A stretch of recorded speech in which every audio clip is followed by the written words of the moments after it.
Okay, madami tayong mga processes sa pag-source. Pero may two main process with learning and understanding this method will allow you to discover new techniques in sourcing products. Importante yung prices doon. Current price talaga.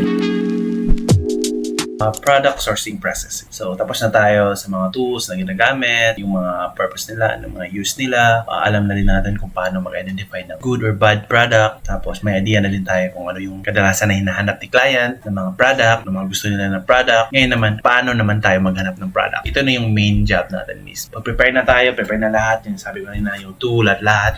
Yung knowledge mo, yung process na lang mismo yung kailangan natin. Okay, madami tayong mga processes sa pag-source. Pero may two main process, which is the manual sourcing and the reverse sourcing. First, discuss muna natin kung ano yung manual sourcing. Okay, this is the most generic way of sourcing a product for your Amazon business. Wherein you go through different websites to find products to resell in Amazon. It may sound simple, but it's very time-consuming. And personally, learning and understanding this method will allow you to discover new techniques in sourcing products. Okay, so manual sourcing or traditional way of sourcing is yun. Maghanap ka ng product from the suppliers. First ka muna suppliers, tapos check mo if available ba siya kay Amazon. Kaya yan yung mano talaga. So, let's say, punta ka sa Walmart, tapos check mo lahat yung mga products dito. Then, isa-isahin mo, check mo sa Amazon. Yan yung manual sourcing. Mahirap siya, time-consuming, pero for me, effective din naman yung reverse sourcing. Pero, yung manual sourcing, ang pinagkaiba lang talaga ni manual sourcing, makakahanap ka ng mga super winning products. I mean, dito mo mahanap yung mga magagandang product talaga na hindi binibenta ng ibang seller. Konti lang yung nabibenta, konti lang yung nakaka-discover, tapos kadalasan is replens pa. Okay? Yan yung manual sourcing. Yan mo mahanap. For example, ito. Nakita ko to sa Walmart. Itong product na to.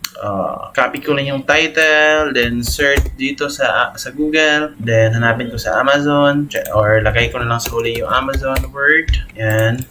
Ito.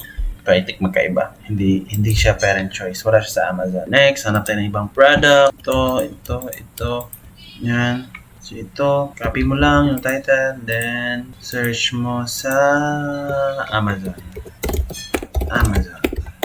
Ito yung manual sourcing na. Yan. G13600. Yan. Tama. Yung price niya is 6.12. Kaso hindi siya profitable. Yung profit niya is 1 na. Ganun lang. Isa pa, source tayo. Ito, Google, Amazon, and equate crops, 70 count, 2 packs, 2.48. Kaso ang daming seller.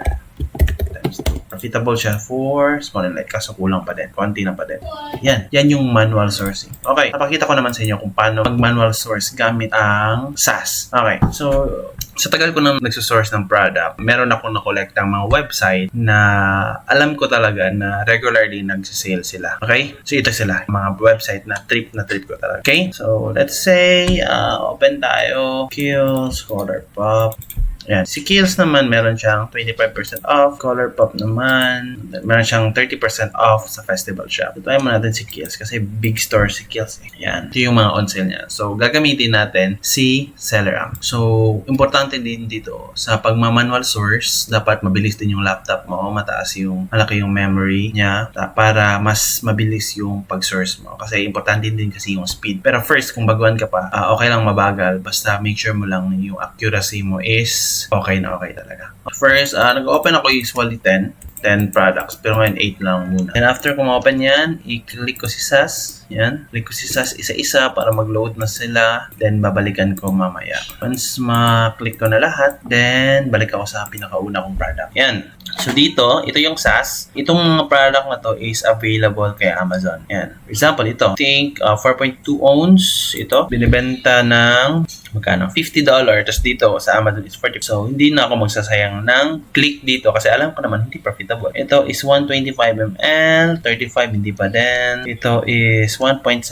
ounce. Tignan natin. 28, 34, 28 nga lang. Kulang pa din. Ideally, dapat half yung price sa supplier tapos doble yung price sa Amazon. Let's say 28, dapat ito around 50 to para profitable talaga. Ito is 27, wala pa din. Mababa tayo ng konti. 4.2 ounce, 75, 50. Kulang pa din. 4.2 ounce. Hindi ko alam yung price. Pwede kong i-click. Mababa tayo. Kung wala na, ito lang yung isa nakita natin. Tapos, yung price ng 4.2 ounce is 50.25. 50.25. Yan. So, meron tayong $20 profit and 42% ROI. Pero yung Keepa, okay naman. So far, okay naman. Pero halos yung nagbibenta is FBM seller. Pwede pa din natin i-try yung benta. Pero usually, nag-stay talaga sa around 47 na price. Hindi 89. Okay? Hindi 89 yung price.